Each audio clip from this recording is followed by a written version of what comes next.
네, 안녕하십니까. 이상민 작가입니다. 자, 저는 이상민 작가이고요. 여기 있는 책들을 집필한 바 있습니다. 그리고 이상민 책쓰기 연구소를 이끌고 있습니다. 저는 현재 대한민국을 대표하는 30대 청년 작가로 불리고 있습니다. 이유는 뭐냐? 제가 대한민국에서 가장 많은 책을 썼어요. 그리고 또 뭐냐? 공신력 있는 단체에서 제가 인정받은 책들이 무려 한 70%에 달합니다. 그리고 또 뭐냐? 종합 베스트셀러 5등에 두 권의 책이 진입을 했어요. 이런 작가가 대한민국에 있나 이거지. 없다 이겁니다. 그래서 유럽 19개국에 대한민국을 대표하는 30대 청년 작가로 이렇게 소개가 된 바 있습니다. 그 힘으로 현재 이상민 책쓰기 연구소를 이끌고 있고, 저의 도움을 받아가지고 많은 분들이 작가에 성공적으로 데뷔를 하시고 있으십니다. 자, 오늘은 또 책쓰기에 대한 이야기를 또 이어가도록 하죠. 글쓰기입니다. 글쓰기. 여러분들이 항상 이 글을 쓰실 때는 뭐를 생각해야 되냐면은 말이 되는 글을 써야 돼요. 우리가 흔히 이런 이야기 하죠. 말이 되는 소리를 해라 이런 이야기를 하지 않습니까? 말이 되는 소리를 해라. 그 말이 그 말입니다. 말이 되는 글을 써야 돼요. 읽었을 때 이게 말이 된다 안 된다는 걸 우리가 알 수 있지 않습니까? 그런 글을 써야 돼요. 다시 말해서 논리성 있는 글을 써야 된다. 논리성. 그리고 글을 읽고 누구나가 이 글을 읽고 납득할 수 있어야 됩니다. 그러지 않으면 안 돼요. 납득할 수 있어야 돼요. 수긍과 이해가 되는 글을 써줘야 돼요. 수긍과 이해가 되는 글을. 그런 글을 써줘야 되지 얼토당토 안 하는 글을 쓰면 안 됩니다. 그 점을 좀 기억해야 되고요. 그리고 뭐다? 모호한 표현을 쓰면 안 돼요. 모호한 표현을 쓰면 안 됩니다. 여러분들 지금 우리가 시를 쓰는 게 아니단 말이에요. 시를 쓰는 게. 그리고 우리는 지금 산문을 쓴단 말이에요. 산문을 쓴단 말이에요. 산문이라고 하는 것은 글을 읽었을 때 글을 썼지 않습니까? 그럼 이 글을 100명이 읽었어. 그럼 100명 모두가 똑같은 해석을 할 수 있어야 돼요. 아시겠죠? 똑같은 해석을 할 수 있어야 된다고. 그게 표준이란 말이에요. 그게. 물론 이제 다의적 해석이 되는 어떤 글들도 있겠죠. 하지만 일반적으로 글을 쓸 때는 그래야 한다는 겁니다. 우리가 산문의 글을 쓰기 때문에. 그래서 항상 좀 글을 쓸 때 좀 모호한 표현을 쓰지 말고 딱 알아들을 수 있는 그런 표현으로 가야 됩니다. 딱 알아들을 수 있는 표현으로. 그래서 그 점을 제가 말씀드리고 싶고, 그리고 여러분들이 글을 쓸 때는 그러니까 여러분들이 이제 책을 쓴다는 것은 40개 목차를 바탕으로 해서 글을 쓰는 겁니다. 그럼 40개 목차라고 하는 것은 뭐냐? 40개의 주제문이에요. 40개 주제문. 그러면 이 주제문이 있으면은 이 주제문에서 내가 어떻게 이야기를 할 것인가에 대한 어떤 생각을 해봐야 됩니다. 주제문을 중심으로 해서 이거를 딱 잡아놓고 글을 써야 돼. 이걸 딱 잡아놓고 주제문이 있다. 주제문을 중심으로 해서 어떤 내용을 말할 거다. 그 각을 딱 잡아놓고 글을 써야 된다는 겁니다. 그 점을 여러분들이 명심해야 돼요. 그 점을. 그래서 내가 어떤 이야기를 할 거다라고 하는 것을 명확히 딱 잡아야 돼.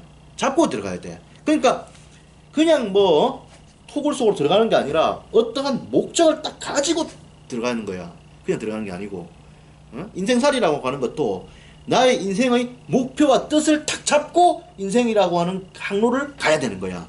뭐 아무 생각도 없이 그냥 간다 이러면 안 된다 이 말이야. 그러면 횡설수설하게 된단 말이야. 글이 횡설수설되고 인생도 횡설수설해 버린단 말이야. 이상히 가다가 저쪽에 가가지고 벽에 실을 바다가 배 다 부서질 뿐단 말이야. 그거 안 된단 말이야. 그래가지고는 딱 잡고 가야 된다고. 내가 인생의 목표와 뜻이 뭐다, 내 글의 방향은 뭐다 하는 걸 딱 잡고 들어가야 된다고. 그래 딱 잡고 그걸 놓치면 안 된다고. 놓치면 게임 끝이라고. 그래서 그거를 여러분들이 기억을 해야 돼요. 그래서 여러분들 주제문을 보고 어떤 말을 할 건지를 각을 딱 잡아야 돼요. 그래서 그렇게 글을 써줘야 되지. 그냥 뭐 가면은 망합니다.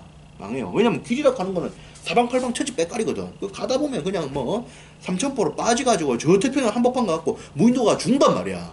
그래 되면 안 되겠어요? 안 된단 말이야. 그렇게 되면 안 된다. 그리고 여러분들이 글을 쓰는 것은 뭐냐면은 이 본론이 핵심입니다. 본론. 일반적으로 책 쓰기는 서론과 결론은 거의 의미가 없어요. 거의 의미가 없습니다. 여러분들 글을 쓸 때 3단계 구조 아닙니까? 서론이 있고, 그 다음에 본론이 있고, 그 다음에 결론이 있습니다. 서론이 있고, 본론이 있고, 결론이 있어요. 이 3단계 구조인데, 여기서 여러분들이 일반적으로 이 3단계 구조에서 서론과 결론은 거의 의미가 없어요. 핵심은 바로 본론입니다. 본론이 전체 글의 80%예요.